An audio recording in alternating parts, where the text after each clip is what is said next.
He had died 3 minutes ago, yet the alien tribe was still celebrating his birthday. Drifting in a torn spacesuit through the void, Marcus Lynn could only watch as emerald lights danced around his body, like stars whispering prayers. Why would a distant species hold a ritual for a dying human? And what made them believe he was worth saving? The answer begins with a promise nearly forgotten. He died alone, but the universe didn't look away. He remembered the silence first, not peace, not calm, but the eerie, bone-deep kind of silence that settles over a battlefield after the last scream has been swallowed by the void. Marcus Lynn floated amid twisted steel and burning fragments, what used to be Kepler Station 9. His helmet visor, cracked but holding, reflected a faint blue glow pulsing from somewhere behind him. That wasn't a star. Stars don't hum. His oxygen reserve flashed red, 5% remaining. His bones ached from impact trauma, and yet something moved through the wreckage. Not debris, not human, something watching. He blinked once, and the stars blinked back. A slow, coiling light slithered between frozen corpses, tracing their shapes like a mourning ritual. Then came the chant. Low, rhythmic pulses in a language he didn't know, echoing inside his skull. And that's when he saw them. They didn't walk, they glided. Tall and translucent as moonlit smoke, their skin shimmered with symbols that shifted like ink in water.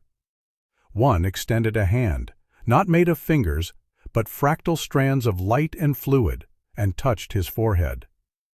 Marcus gasped.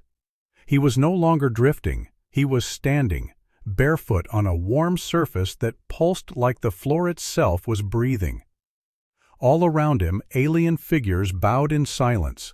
The one closest to him spoke. Marcus Lynn, you have died, and yet your story remains unfinished.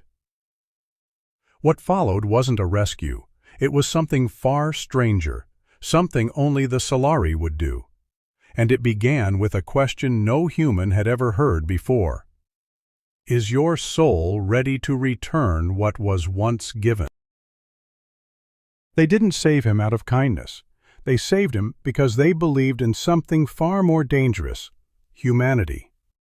Marcus didn't know how long he stayed aboard the Solari vessel. Maybe hours, maybe years. In that place, time breathed. They showed him a massive biosphere grown from the ship's core, where light flowed like liquid and every branch held its own memory. A being named Velen, the keeper of heartbeats, guided him through the living ship. There were no guards, no doors, no weapons. We don't build ships for war, we build them to listen.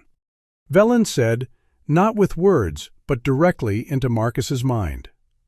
The Solari were ancient, survivors of 3 galactic extinctions.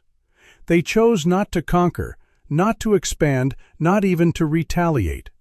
They chose to remember and to heal. Marcus's story, a fragile human adrift in the void, caused the entire Solari confluence to pause for 3 full cycles of light. Never before had a species called for help with raw emotion, not with language. You called, and we heard you. Before returning Marcus to human space, Velen whispered, we ask no repayment, but if one day we vanish into darkness, remember this moment. Marcus nodded, not fully understanding, only feeling something tighten in his chest. As if he'd just been entrusted with something more sacred than life itself.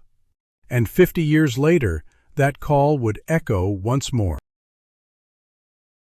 A strange signal cut through the global defense meeting. It had no title, just one line. We are dying. 50 years after he was saved, Marcus Lynn, now 76, hunched, weathered, his eyes clouded by age, sat silently inside Earth's Defense Council chamber. He was the last living witness of the Kepler-9 event, and the only human who had ever set foot on a Solari vessel. That day's meeting was supposed to focus on mining disputes near Tau Ceti, until the Galactic Emergency Network turned blood red. A distorted transmission broke through, encoded with a signature known to only one species, the Solari. To humanity, this is Velen of the Solari confluence. 50 years ago, we saved one of your kind without expectation of return. Now, we are being extinguished. If the debt still lives in your memory, please come. The room went dead silent. Not a single general, not one world leader spoke. Admiral Céline Rodin clenched her jaw, voice cold as vacuum. Strategic analysis shows an 80% chance we'll be dragged into extinction if we intervene. A minister whispered, "This isn't our war." Marcus stood. His voice was a rasp, like sand dragged across rusted iron. No, but 50 years ago, it wasn't their war either. And now, all of humanity had to answer a question. Does a silent promise still matter when the price is billions of lives? Not every hero survives.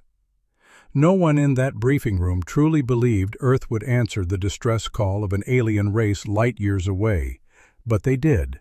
Not because of strategy, not because of any real hope of victory, but because an old man with a sandpaper voice had whispered, 50 years ago, they didn't leave me behind.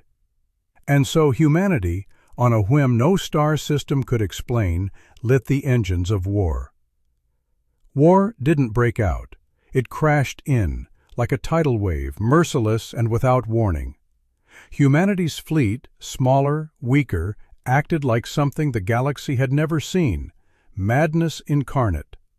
No clean formations, no predictable tactics, pilots broke ranks, ignored commands, and dove straight into fire like lone wolves gone feral, howling, screaming, laughing. On the outer ring of Vireth, 17 human warships were wiped from existence. All that remained on comms were final fragments.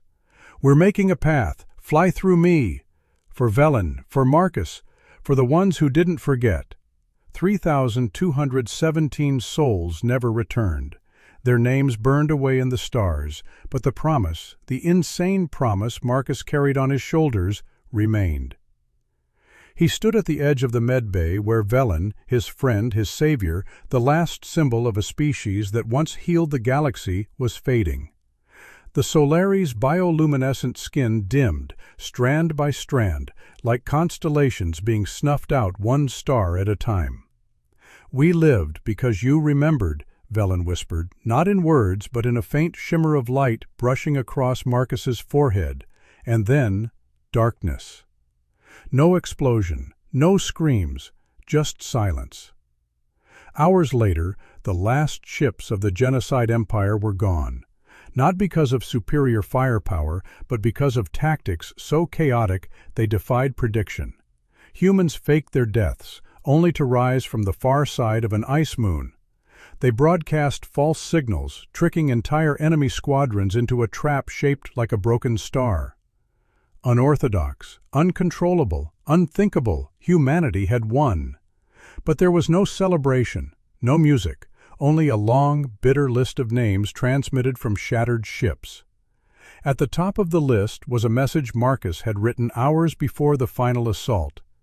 Not to repay a debt, but because that promise made us worthy to exist. Sometimes a single act of kindness can tilt an entire galaxy. 6 months after the Battle of Vireth, Marcus passed away in his sleep. No one knew the full weight he carried, old wounds and the quiet ache of a promise kept. In Earth's United Nations Plaza, a statue was raised. No weapons, no medals, just Marcus, standing beside a dim Solari figure, hand to heart. Etched into the steel at its base, one promise, one fleet, one galaxy forever changed. Far from Earth, in the void where the war once raged, A small beacon pulsed endlessly.